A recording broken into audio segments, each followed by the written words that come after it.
Chers amis, savez-vous pourquoi le vendredi est le jour hebdomadaire de prière pour les musulmans? Parce que, dans l'islam, après avoir désobéi, Adam s'est repenti un vendredi.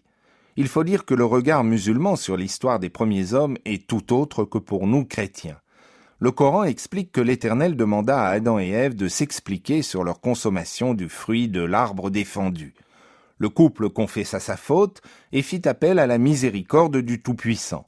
Mais celui-ci les envoya sur terre, disant que, comme Satan les avait dépouillés de leur innocence, ils devaient se revêtir de justice en lui obéissant à lui, l'Éternel.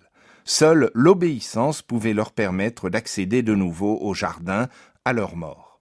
Ainsi, pour l'islam, le péché d'Adam n'a eu aucune conséquence mauvaise sur le monde. Dieu l'a simplement puni, ainsi qu'Ève, en leur imposant de vivre sur la terre. Les humains, descendants d'Adam, se doivent donc d'obéir à Dieu, mais ne sont pas considérés comme pécheurs par nature. Pour un musulman, le pécheur est surtout un désobéissant. Ni son cœur, ni son esprit ne sont corrompus par sa faute. Nous, chrétiens, savons que le péché d'Adam amena la malédiction de la terre, suscitant la mort. La chute, comme on l'appelle, coupa la relation parfaite et harmonieuse entre Adam et son Créateur, entre l'homme et Dieu. Le péché est plus qu'une désobéissance.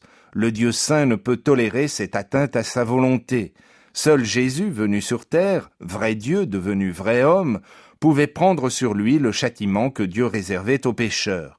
Jésus-Christ sauve ceux qui croient en son œuvre de rédemption et leur assure un bonheur éternel dans une relation restaurée avec le Dieu Tout-Puissant.